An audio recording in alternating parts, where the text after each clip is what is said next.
It's Wednesday night, and you know what that means. Tell them, Canada Dry. It's time for DAD. It's all about the Dynamite After Dark, baby. Boom. Woo! Interns, hit play.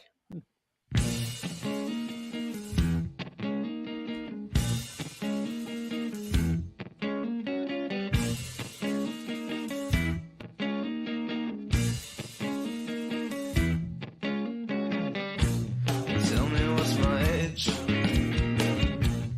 Tell me what's my occupation. Tell me what's my race. Tell me is it with inflation. Tell me what's my age. Tell me what's my race. Tell me all my sexual distaste. Tell me what you need. Tell me how you feel. Tell me all your information.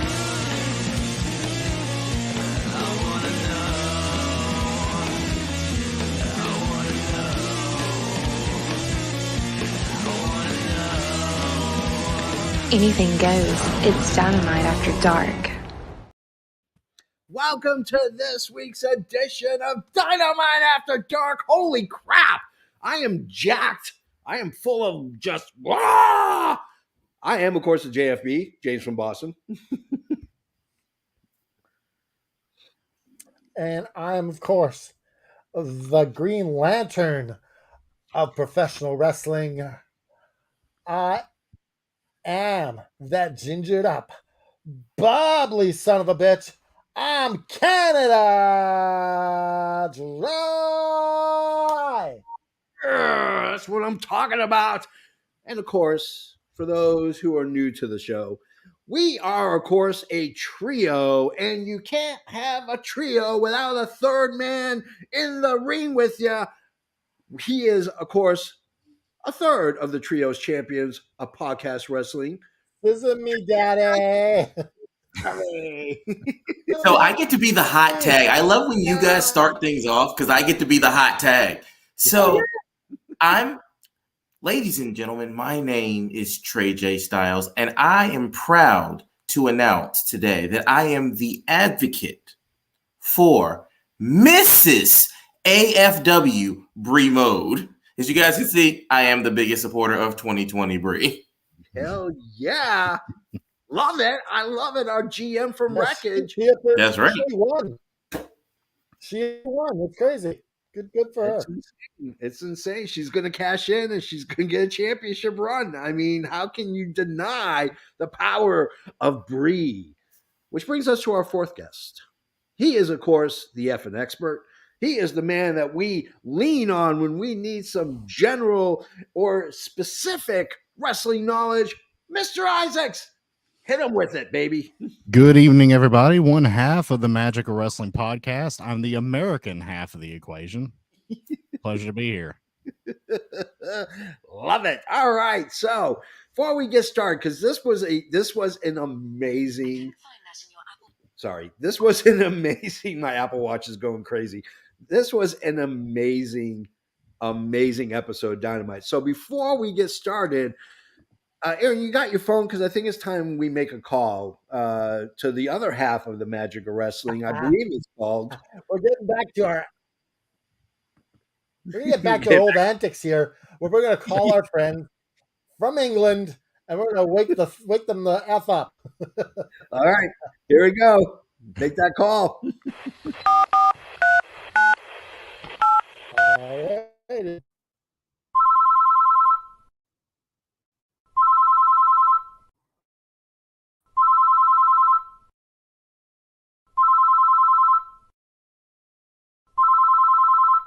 Hello.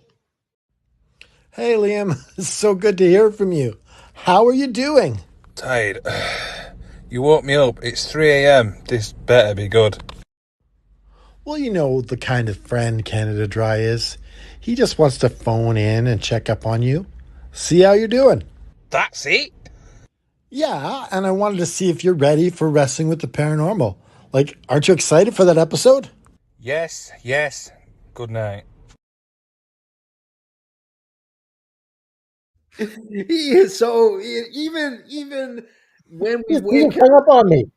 we wake him up at 3 o'clock in the morning. He's still at least courteous. It's not like Haney when we called him and he swear at us. But he hung up on me. He did hang up on you, I man. think I got a little bit more leeway with Liam. Yeah. A little bit more Yeah, leeway. yeah. Haney will get standards and practices on us. So before we get started with the rest of the show, I want to get the joke of the day or the Bobby Fish joke of the week out of the way. So you know what, interns, hit the intro, if you will.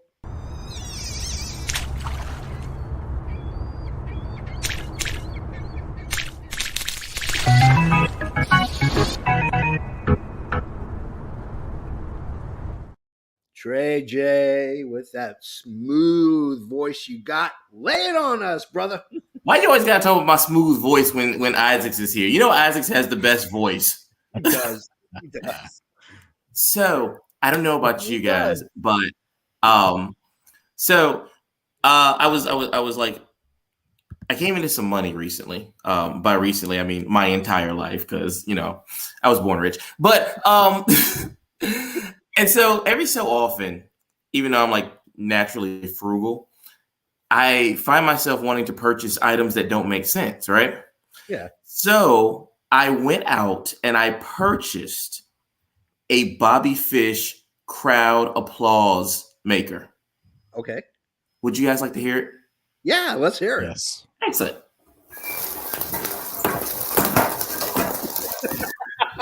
Got a crank to it too. It's got a whole crank. Like, this is ridiculous. I feel like this is very Depression era. And not like Great Depression, just like when you watch Bobby Fish wrestle Depression. Yes.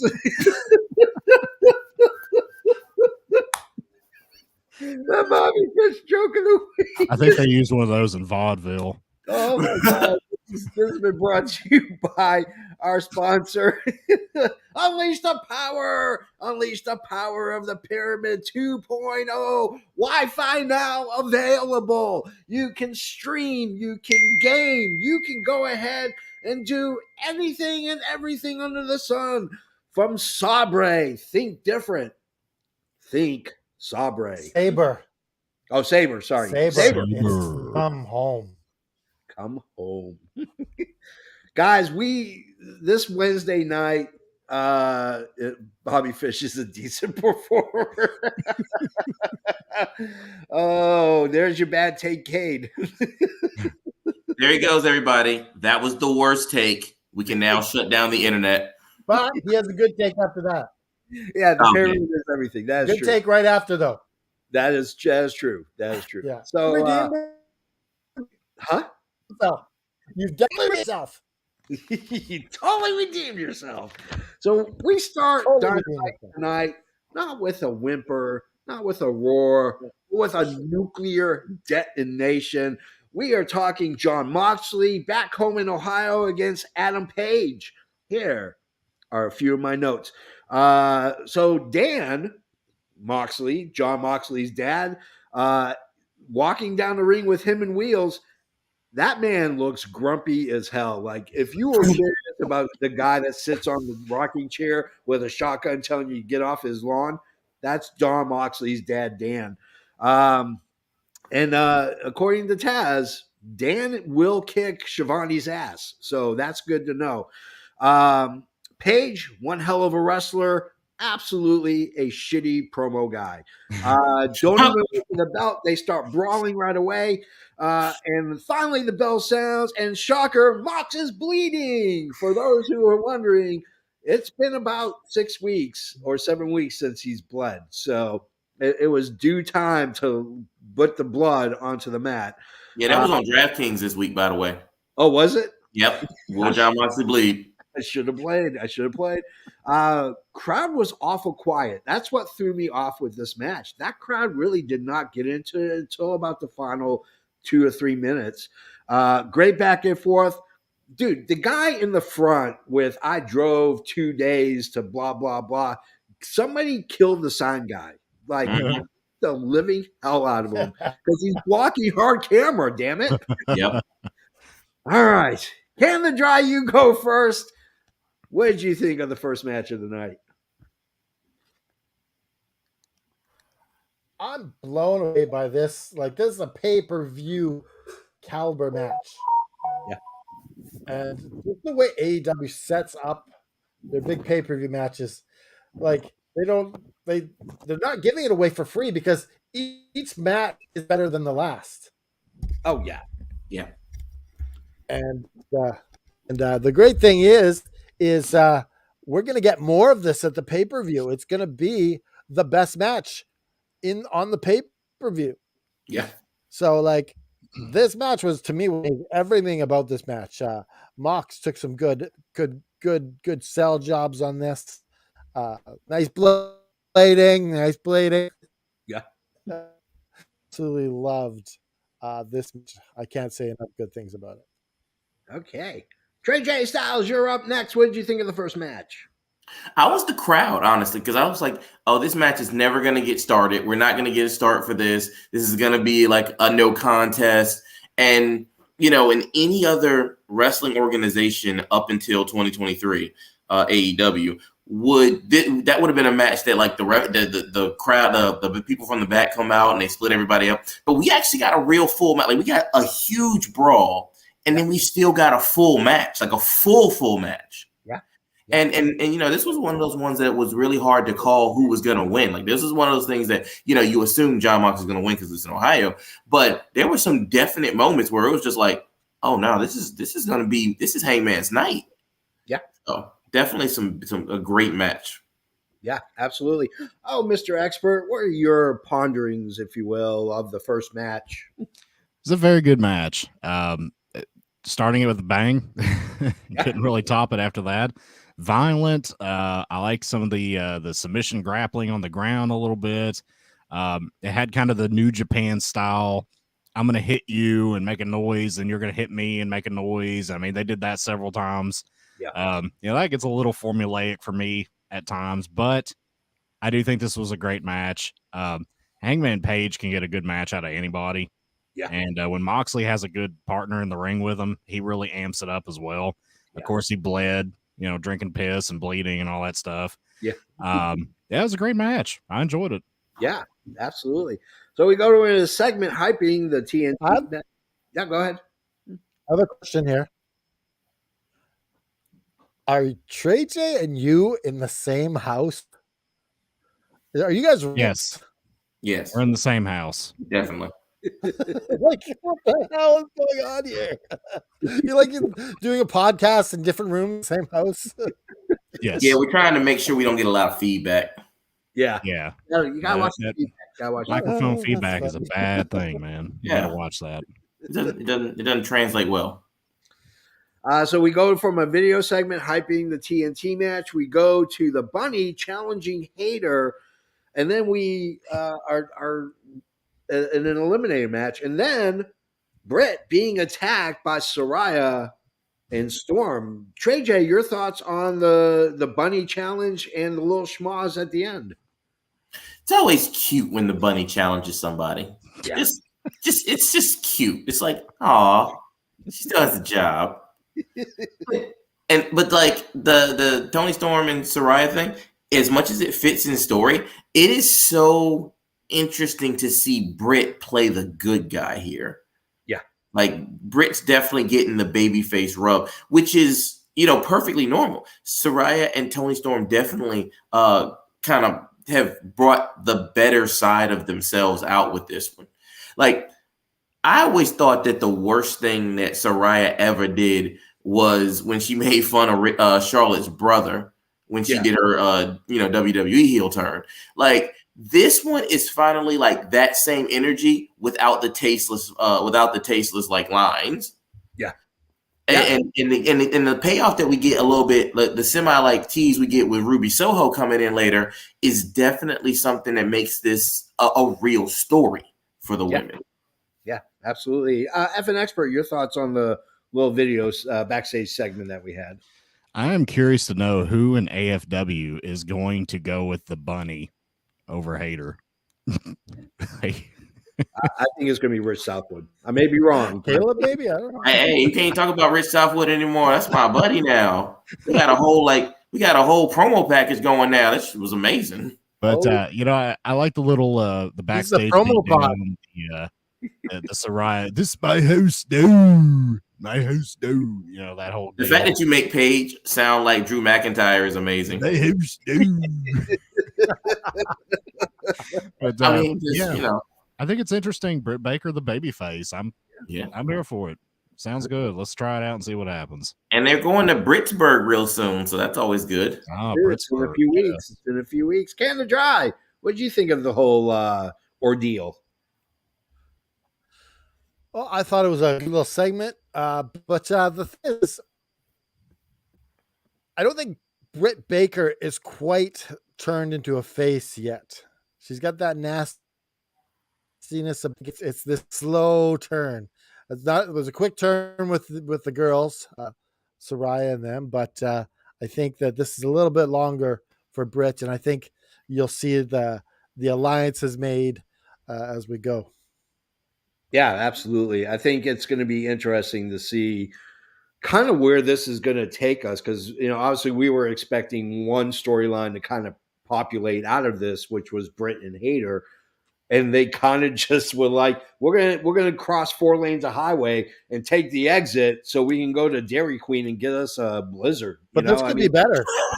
Yeah, but it's Butterfinger. Butterfinger Blizzard. Yeah, So I mean, I want one of those. Yeah, good. Do you have Dairy Queen in the Great White North? Do we have Dairy Queen in Canada? Of course we do. I don't even have to use the freezers. In the other room. Until like 6 months ago, they had an actual queen in Canada. That's true. That's true. Yeah, it's true. Now they have a king. Let's go to our second match of the night, ladies and gentlemen. It is the acclaimed versus, I call them the Intern Brothers. Well, their real names are Mullet and Braids. Prepare for the squish match. Yambag Yahtzee. That's the new word. Anytime I hear it, I take a shot. So I had a shot today with Yambag Yahtzee. Here comes the Guns.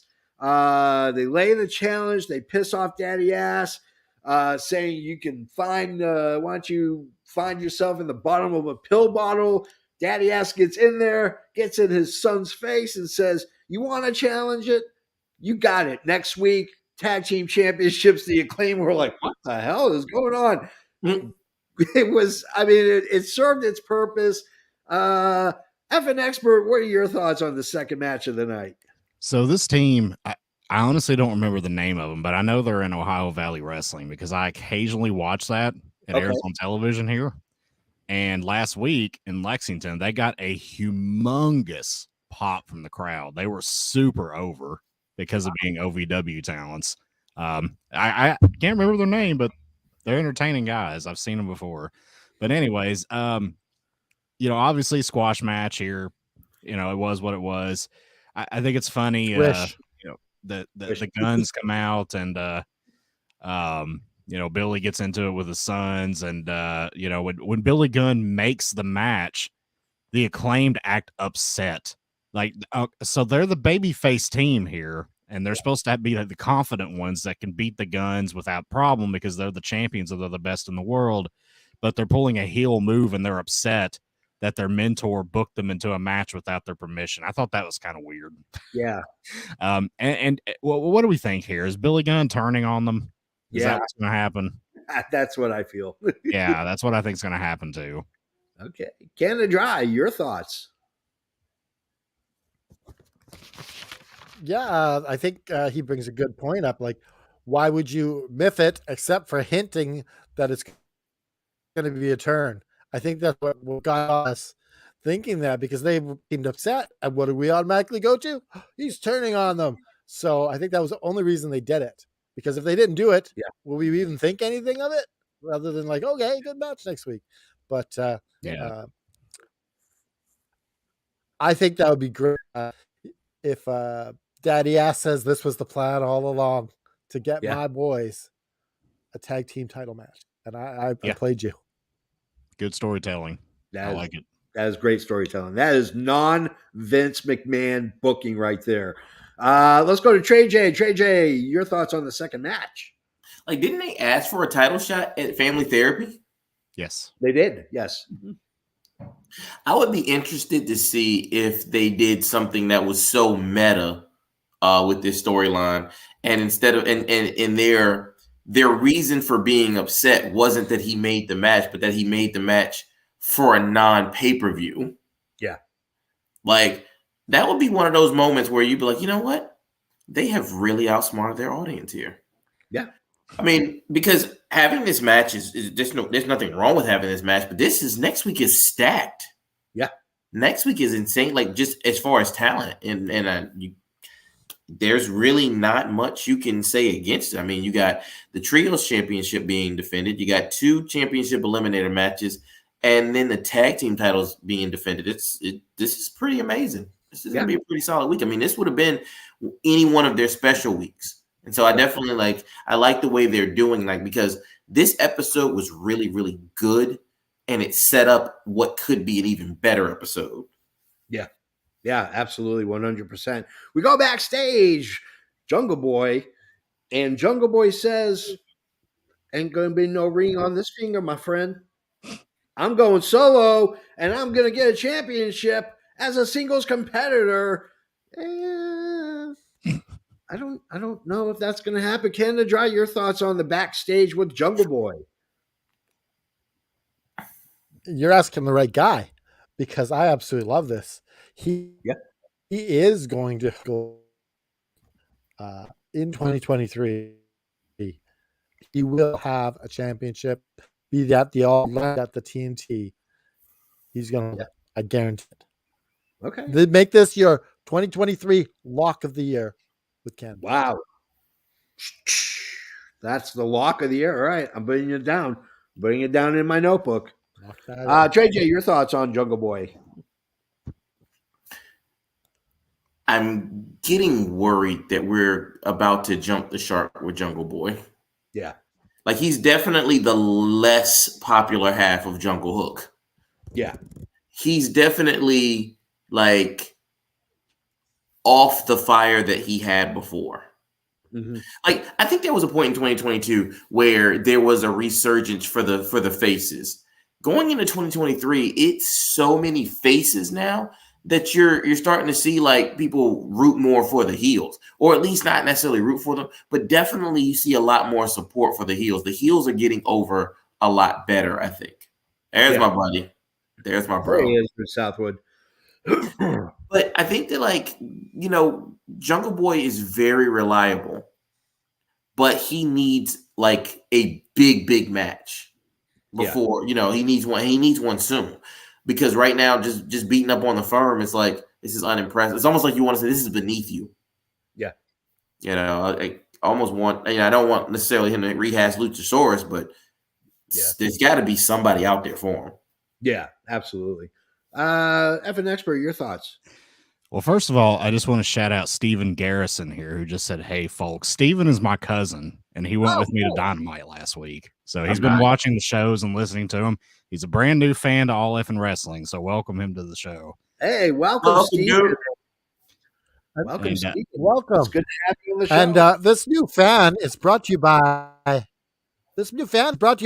Backstage.com. Nice and clean. Anyways, getting back to the matter at hand here. Jungle Boy is just, his promo ability is just not there. He's really got to step it up. He's the son of an actor. Come on, we got to see it. Bring it out of here a little bit. I think he's on the cusp of stardom. I do. I think he's got to get a little better with the promo work. But I'm kind of with Canada Dry here. I do think that he'll probably be a champion. And I think sometime this year, there is a good chance he'll end up the TNT champ. You lock in? I would agree with that. Yeah. I think he'll be the TNT champ. Mm-hmm. I think that's a lock. Lock in. Lock it. Locking it in right now. Pull it out. Throw it away.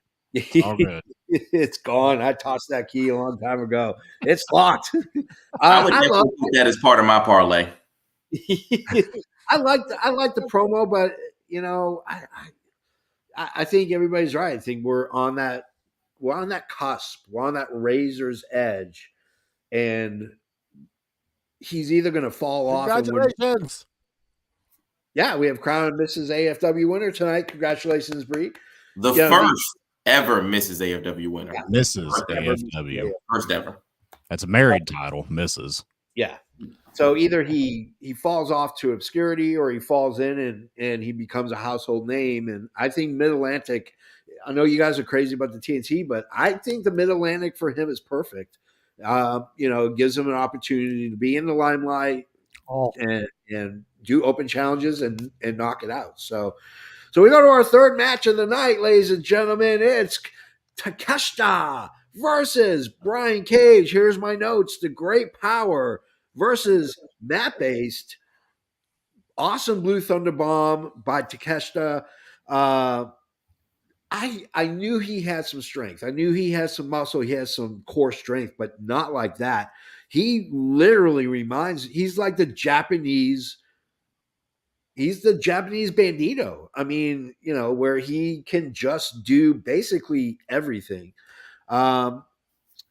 It was freaking amazing back and forth. I love that match. That was an amazing match for what it needed to be. Trey J Styles, you go first. Your thoughts on the third match? So I like Takeshita. I do. I didn't before. Yeah. But I definitely I did this time. I look at Brian Cage sometimes and I still think this is the guy that refused to lose to Tessa Blanchard. And I feel like he's paid for it with every life decision since. Yeah. I feel like somewhere there is an alternate universe where he took that L and everybody loved him for it. Yeah. And now he was the first person signed by AEW. He was the guy who ended up beating Jericho because he came in as a face. Melissa Santos actually has a job. I feel like those things have happened. But, I look at Brian Cage and I'm like, oh, boy, you got that job into the stars look on you. Yeah. But this match was really good for Takeshita. Yeah. Yeah. This was the signature win I think we've been talking about for weeks. That he had to have. Evan Expert, your thoughts on Match Trace? Takeshita is a star. He's a star in the making. I mean, he reminds me a lot of Kazuchika Okada, not just because he's Japanese. He looks a lot like him. Yeah. Wrestles a lot like him. I'm a big fan. I think this kid's going to go to the moon. Brian Cage has had 2 very, very solid matches in a row. Yeah. I mean, his match last week might be the best Brian Cage match I ever remember seeing. Yeah. And this one is right up there as well. I'm pretty impressed. I hope maybe he sticks around for a while. But I really enjoyed this match. Takeshita's a star. Yeah, absolutely. He's $1 million. I mean, he looks like $1 million every week. Canada Dry, your thoughts? I love Takeshita. He's really awesome. I can't remember the last time I fell in love with a Japanese wrestler like this. I think he's like I guess he's like a Japanese Bryan Danielson, with a little bit more strength. But I want to talk a bit about Cage as well. I think that Cage has really shown his worth in the last couple weeks. Yeah. Putting over Takeshita.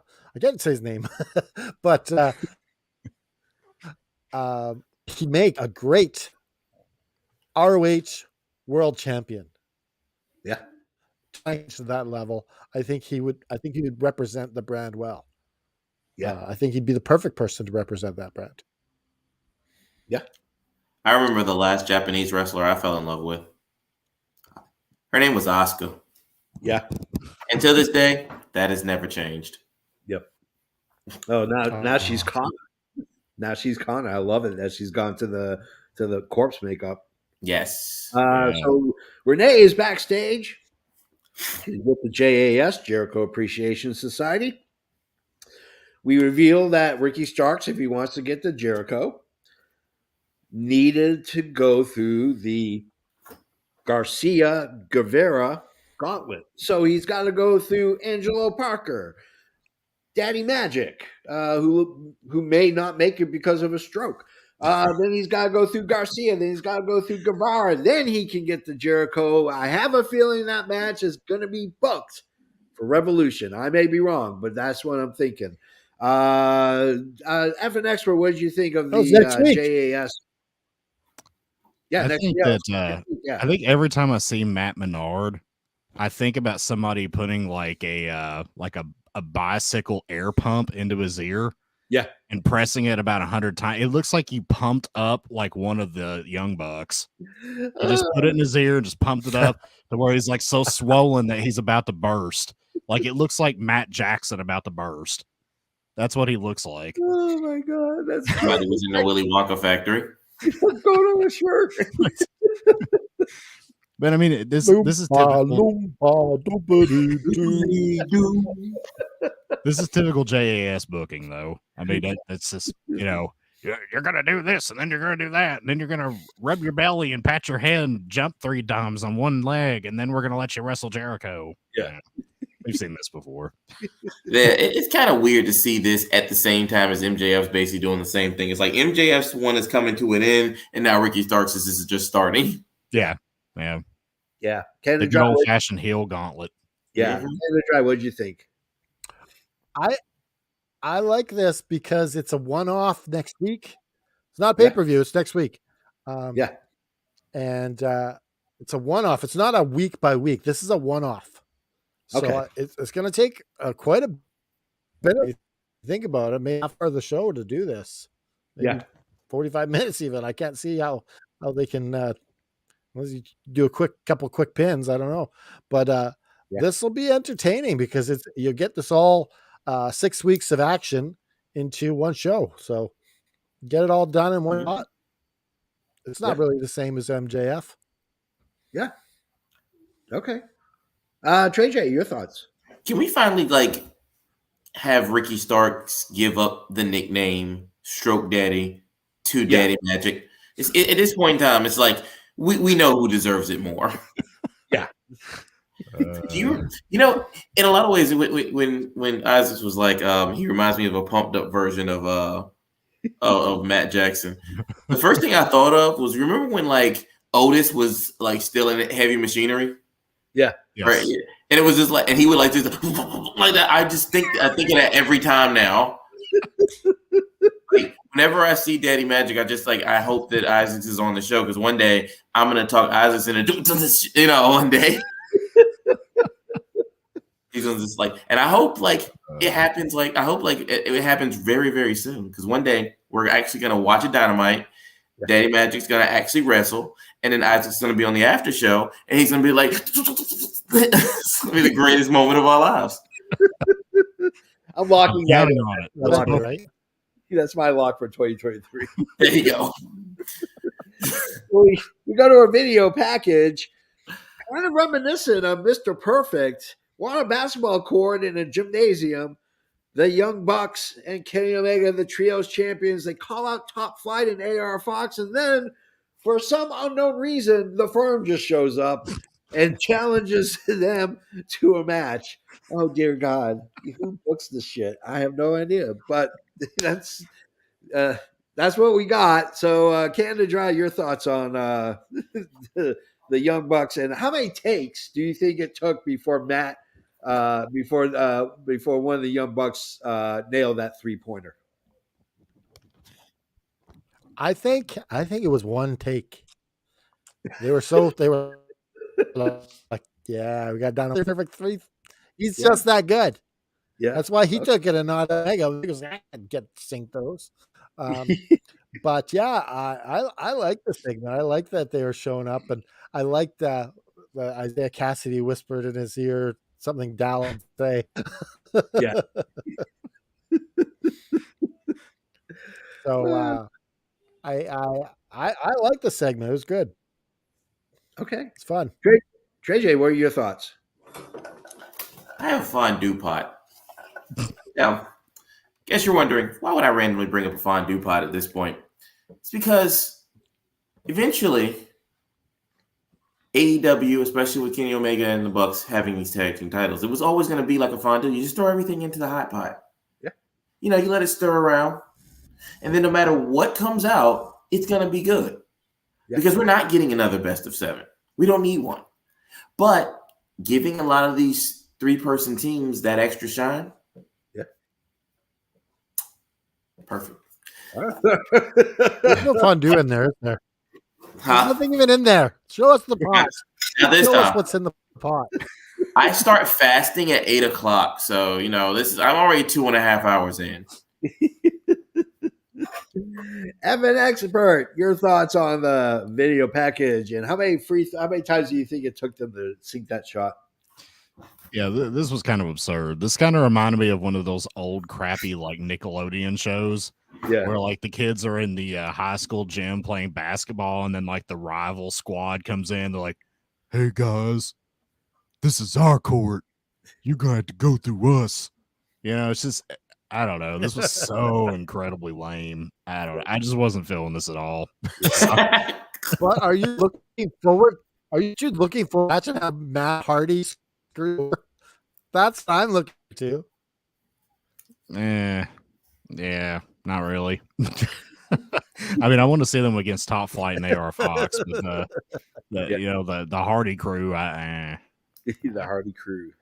You guys can keep that one. Yeah, Hardy Crew 2.0. So we go to our fourth.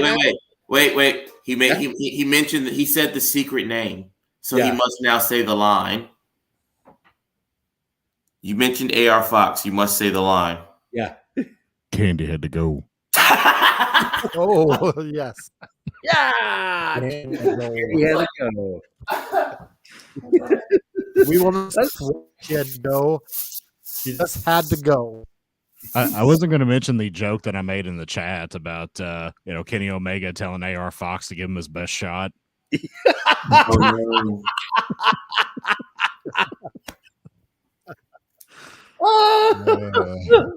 Let's go to the fourth match. Be Bryan Danielson versus Thatcher. Here's my notes. Get Danielson outside in the sun. The dude is damn near clear. Like he's eclipsed pale and he's now going into clear mode. Love them invoking Johnny Valentine. Johnny Valentine is probably one of my all-time favorite old school wrestlers. That guy was just a tough as nails. Nobody was tougher than him. Maybe Haku, but Johnny Valentine, he was a tough man. This is going to be an amazing catch can match. There's just no doubt about it. These two guys are cut from the same school. I hated Thatcher in NXT. He was totally wasted there. You see what he does in Noah, and now you get to see it here in America. It's just beautiful. It's absolutely golden. He's a pure sadistic, torturing monster. MJF then comes out, but before he can get into the ring with the diamond ring and knock Bryan Danielson out, Takeshita comes in for the save, diving out of nowhere. I thought it was a fan, and then he took his hood off, and sure enough, it was not a fan. Thank God. Then we go back. That Fujiwara armbar literally makes my shoulder hurt. Like I feel like it's going to pop out of place just watching it. We break to MJF and Takeshita in the back, and then Renee comes out and says, "Hey, guess what? You guys are going to have an eliminator match on Dynamite next week." Let's go with Trey J Styles. Number 4, what did you think? You guys notice that anybody who uses the Fujiwara armbar is immediately put into like the greatness category? Yes. Like Perazo uses it, MJF uses it, Thatcher uses it. This was like honestly like the best I've ever seen Thatcher. And I remember his matches with Ciampa, like the first fight kit and all that stuff. Yep. This was really, I think, everything that we really needed to see going into this. I mean, like Thatcher just has a look about him that says, "I'm going to hurt you and I'm going to eat you without chewing." Like he's just like, you guys, like Isaac says, like, you know, drinking piss and spitting blood, but I'm like, and Thatcher just eats nails and spits railroads, man. Like that guy's something else. he could have a solid run anywhere Yeah. if they just allow him to just do that. Yeah. That, and the unfortunate part is AEW is probably, with the exception of anywhere in Japan, they're not going to let him do it in WWE, and MLW might let him, but Impact, NWA, they're not going to go for that. They want more entertainment. So Right. yeah, F and Expert, what were your thoughts on number 4? I love Thatcher's style. And I'm with you, JFB. I hated him in NXT just because they made him different. I didn't like that. Timothy Thatcher is one of the best on the planet at doing that kind of worked shoot grappling style. He always did it in GCW for the Josh Barnett Bloodsport events. And he had a really good run as Evolve Heavyweight Champion, too, where he had a lot of matches like this that were just awesome to watch. I mean, if you are into the pure mechanics of grappling at all, like his matches are very enjoyable. And I thought this was really good.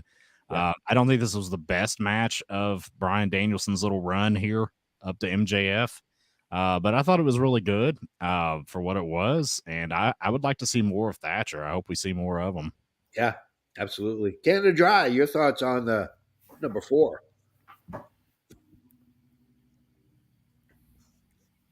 I thought the match was the least of the matches he's had so far. I think the Roche match is going to be exciting, but I thought this match it needed something. I don't know what that is. I can't put my finger on it, but it needed something. It was still fun. It was still a good match. It was still a solid 8 out of 10. But I think it needed something, and I can't put my finger on what that is. Okay. Trey J, number 4 for you.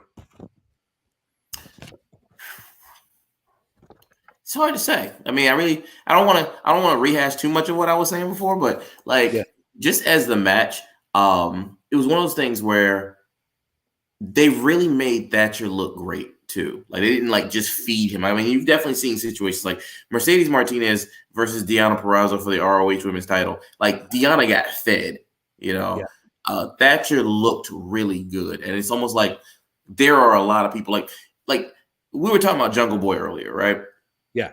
Jungle Boy would need to go through somebody like Thatcher. Yeah. To regain, and he would be made. Even if he lost the match, he would be made because Thatcher would run him through the paces perfectly. And Thatcher is a star maker. Yeah, absolutely. So we break to commercial. We come back. Sure enough, Swerve and his Circus Freak Jones punking out on Dustin Rhodes. I don't know if there's been something that's been going on Darker Elevation because it has. Okay, because this I was like, and it did something last week, and some and it's been a Twitter battle over the last couple of weeks too. Yeah, and I was like, "Oh, who is this going to be? It's going to be somebody interesting." And it's like Dustin Rhodes. Okay, I mean, I don't hate it, but I was like, "Oh, I gotta watch Dark and Elevation." That's all there is to it. So let's go to now. Of course, we get to a backstage with Roosh, who will face Danielson next week. MJF comes in. That guy's got to have a Brinks truck. I know it's not real money, but damn. Let's play kayfabe here for a minute. Brother's got an ATM machine called Tony Khan that's just going to feed him cash left and right. But we get that match, and obviously another bounty on Danielson's head. Canada Dry, what were your thoughts on the Roosh MJF interaction? Yeah, I think that the cash flow really got huge compared to Unstack last week. Yeah. And then giving him 5 briefcases full of cash. I'm like, maybe I give 2 stacks of cash. I'm sure that's fine. But now you got 5 briefcases that you're getting. It's just a little bit out there. Kayfabe. He's not the $1 million man. He's MJF. Yeah, exactly. But yeah, I thought it was okay. It was okay. You kept Roosh strong. I liked the little bit where MJF said, "Yeah, that translation seemed a little short for how long he was talking." I like that little touch there. Trey J, what did you think? My real question is, with the amount of money that he clearly has to do this, is there a point where he's just going to be like, you know what? Anybody who wants to try Bryan Danielson should just forget trying to get him in a ring, just beat him up. Yeah. Like, let's put a real hit on this man. Like, I think that something like it would have almost a 24/7-ish effect. Yeah. Between now and like Revolution. But I think he should do that. I think that'd be really cool. It's crazy though that without Andrade, like just Los Ingobernables just loses a lot of steam. Yeah. Like I liked Preston Vance when he first started, and now I'm kind of like, who's that guy? Yeah. He looks like a taller Drew Gulak. Yeah. You pretty much hit the nail right on that one. I mean, like after a point, you're just like, look at that guy. Like that's as far as my like care about this goes. What was it, Pero Pelagroso? Yeah. All right. F an expert, what are your thoughts? I love the fact that Roosh was wearing a fancy suit just like MJF, so it almost looked like they were kind of on the same level. Yeah. I like that. Yeah, if I were Brian Cage and Prince Nana, I think I'd be pretty pissed too that he handed them like $5,000. Yep. And then he's giving Roosh like $1 million. It's like, hold on now, what's going on here? But yeah, I thought it was a funny segment. I thought it was funny when MJF was wanting him to the guy to translate. He goes, "Bullshitter, tell him what I'm saying." Like, it was a nice touch. It was a good promo. Yeah, I liked it. It makes me look forward to what's going to happen next week. Yeah, absolutely. We go to our 5th match of the night. Red Velvet versus my girl, Jade Cargill. Here are my notes. She is about to go 50-0. Basically, she's going to go 50-0. Velvet hits first, takes control, which I really liked. They even during the commercial break, you saw that Red Velvet was really pushing Jade to play more defense and try to, taking her a little bit further than normal. Amazing suplex. And then the bench pressing of her as she walks up the stairs, up the steel stairs, and then tosses her into the ropes was pure gold. I love Kiera Hogan coming out and screwing Red Velvet out of a win. And I love how it ended. Jade went, grabbed her daughter, and walked off with her daughter, in tow. And I thought that was a really touching.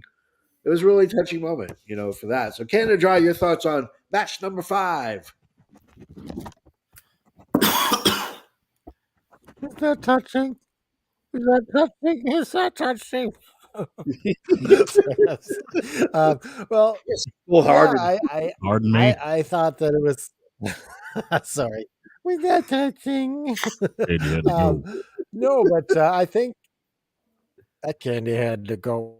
No, I think it was a serviceable match. But I ask you guys, are they going to let her go with us? How what's her streak at? 50-0.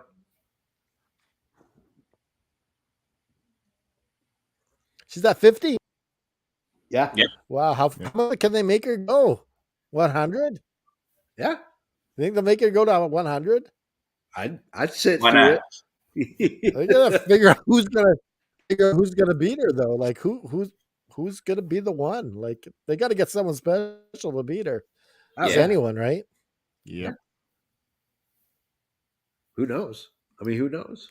That's who's gonna beat Jade after this. Yeah. That's that Mercedes Monet spot for Revolution after she finishes with Kyrie. That's what I was going to say, Trey J. I was going to say Mercedes Monet is going to come in after Jade turns babyface. Yeah. And that's going to be the one to beat her. All right. Did you say Jade turning babyface? Yeah. Okay. I don't think Monet would be the babyface. Right. Trey J, what are your thoughts on the numero 5?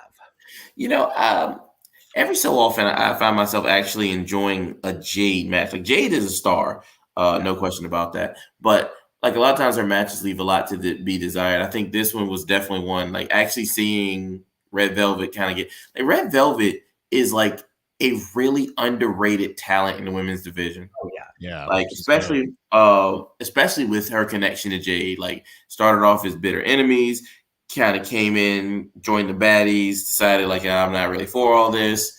The Kiera Hogan thing really threw me off though. Yeah. Because Kiera Hogan comes in, blindsides Layla Gray. The ref throws her out, and then Layla Gray's like right back up. It's like, you did nothing. Like it was like your weapons cannot harm me. Like you did nothing. But I'm starting to enjoy also the way that Jade hits Jaded.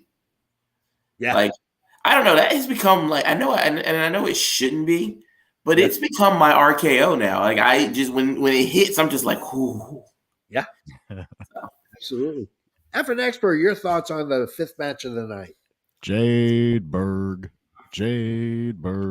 Yeah, I mean, when they're starting to count the victories now, and we're 50-0, and we're going above that, yeah, they're going the Goldberg route with her. But I will say, she has improved a lot. Yeah. Like Read that. she looked good in this match. Like she really did. And I was really hoping I would get to see her last week, but unfortunately she wasn't there.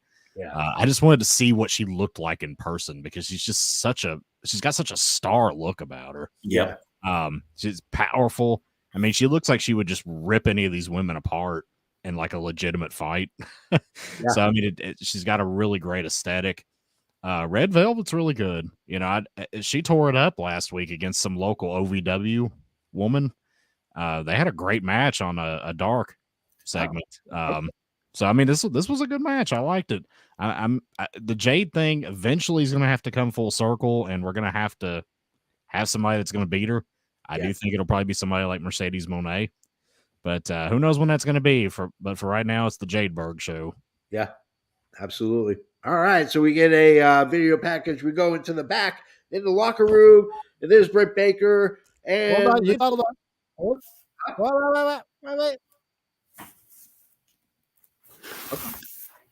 Read the comment.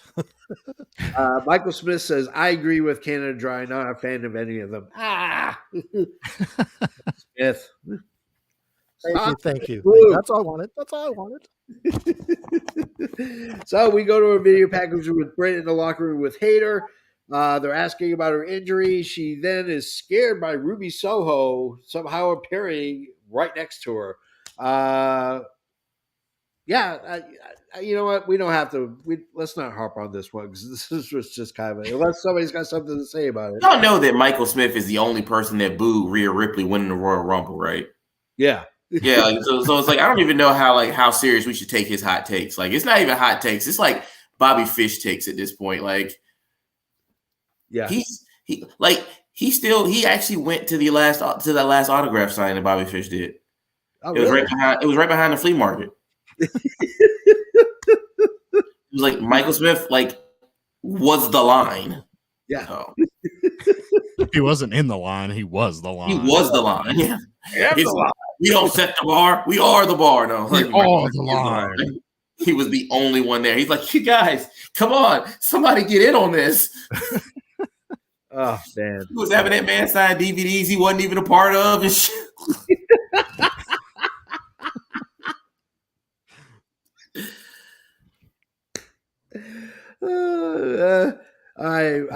Ray asks who Trey J's favorite wrestler is. AJ Styles, obviously. Yeah, obviously. I mean, let's go to the main event, ladies and gentlemen. We have Samoa Joe. I am the table. That's the great value version. Yeah, there you go. We are the bar. Samoa Joe versus Darby Allin. Here are some of my notes. King of TV versus Crash Test Dummy Jones. I want a thumbtack hoodie. In fact, I'm going to buy thumbtacks tomorrow. I'm going to make the one coat that I actually wear and put thumbtacks through it, and I'm just going to cough and drop people. because that's what the JFB does. Like he's one of those things that just walk into crowded elevators. Yeah, absolutely. I got to start screenshotting Canada Dry whenever he lags. So this is just the greatest moments. All right, so we get a Bloody Joe is a demonic Joe, and he has the best smirk in wrestling. Period. Nobody gets close to touching him. Joe took him by the throat and choked through him over the ropes, almost hitting the table. Darby with the bindle action, taking a bindle and spraying it all over the place. Darby saving the ring crew some time. He starts dismantling the ring, saving time for the ring crew. How considerate of Darby Allin to do that. He gets hit with a muscle buster from the second rope, and Joe gets the pin, and in comes Wardlow. And there wasn't much of a skirmish because Wardlow is still dealing with a nagging injury. But yeah, so Wardlow and so instead of attacking Joe, Wardlow decides security is just there to be punched and body slammed and powerbombed. So Canada Dry, the main event, Joe versus Darby Allin. What are your thoughts? So I absolutely love this match. I've been bitching about Darby lately, but to me, this match was Darby's best match I've seen him in AEW, bar none.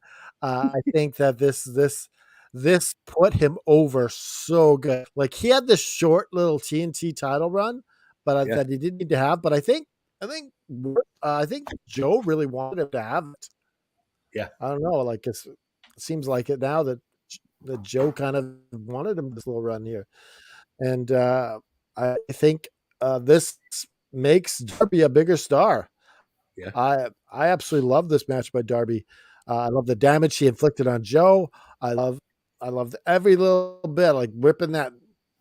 This was just beautiful. It was a piece of art put in motion. I love every single thing about this, and I love Wardlow down at the end because it puts Wardlow back on track. Now, like I think that the match that they have should be for both belts. Let's do this properly. Let's have both those belts on the line. Absolutely. Hey, Trey J, what were your thoughts on the main event? Sometimes I'm impressed with how creative Darby can really get. Yeah. Darby coming in with the thumbtack jacket, the way that he kind of like just throws himself into situations. It's like you're never gonna get the same match. It's like watching car crashes. How many times have you ever seen a car crash twice? This match did hurt my feelings because I did pick Darby to win this, and now I'm really starting to think, oh, they only gave Darby that belt so he can go to Muta's last match with it. Yeah. But yeah, it's almost like now we're back to a full reset, and it's like, okay, we have a break in the action. We give Wardlow a chance to kind of recover, and now we get to have the match that we should have had. Yeah. And it's kind of like, do we get the one match where we'll get the one match at Revolution, or we get the two matches where we get the other one at Ring of Honor's pay-per-view? So, like, definitely a lot to think about here. Darby, though, like, I'm now waiting for the Darby MJF match for the world title. Like, I need that now. Yeah. I need to see how insane Darby's willing to go for that match. Yeah. Oh, it would.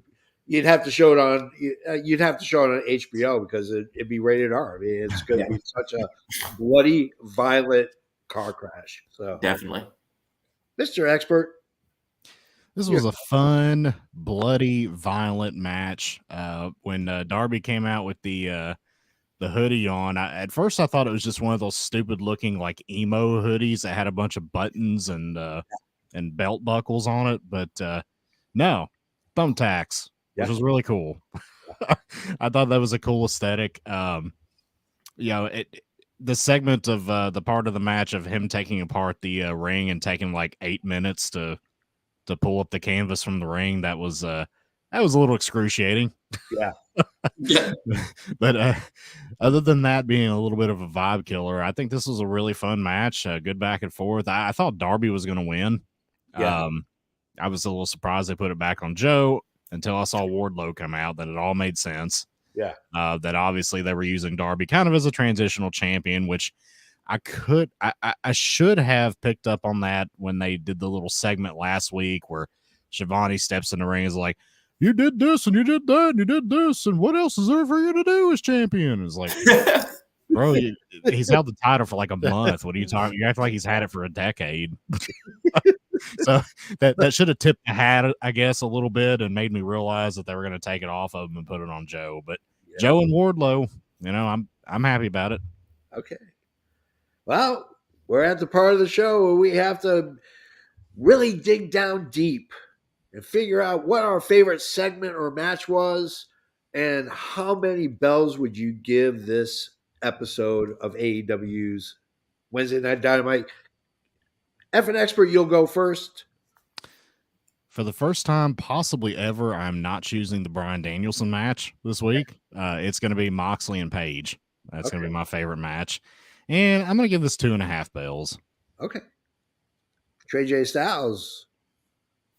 I'm going to go ahead and agree with Mr. Isaacs on his choice of match for the win because I enjoyed the entire segment.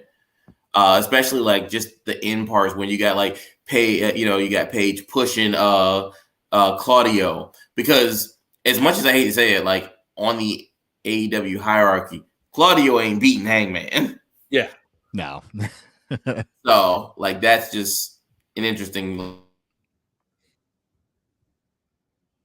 Yeah, that was definitely my favorite match of the of this entire thing, and then I would have to give this 3.5 bells. There was definitely some drag parts, like the promo section on this episode was one of the worst sets they've ever had.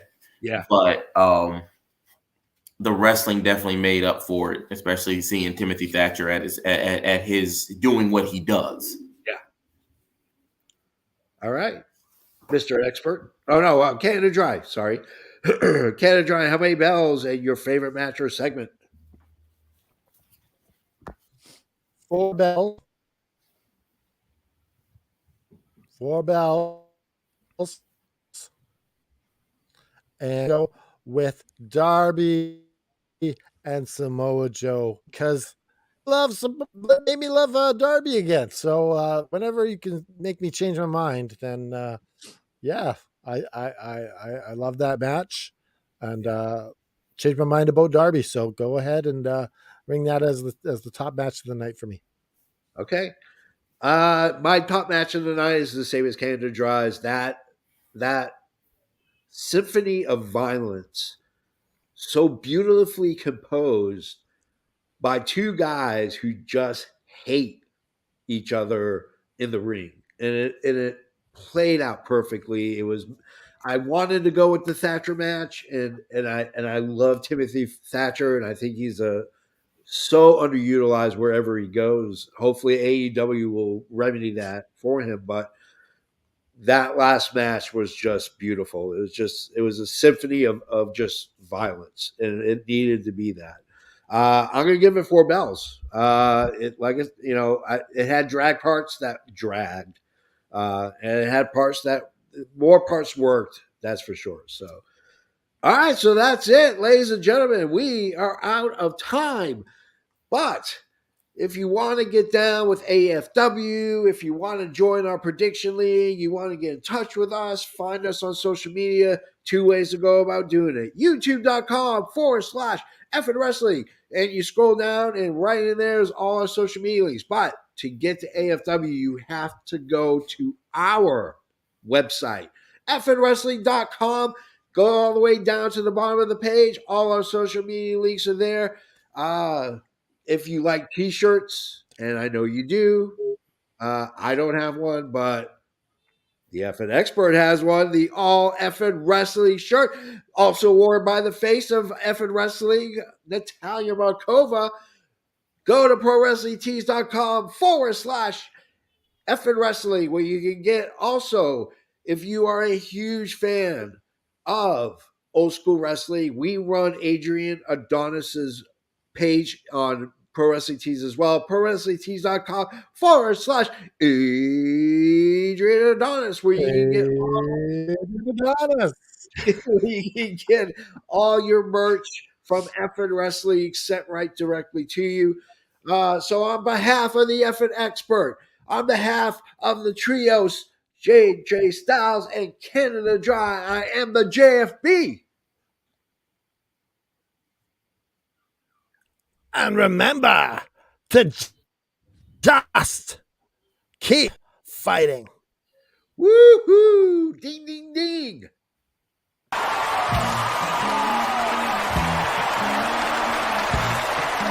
This has been an effing worldwide media production.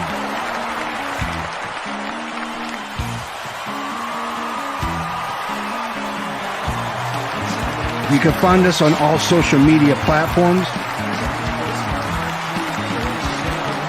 like Facebook, Twitter, and others.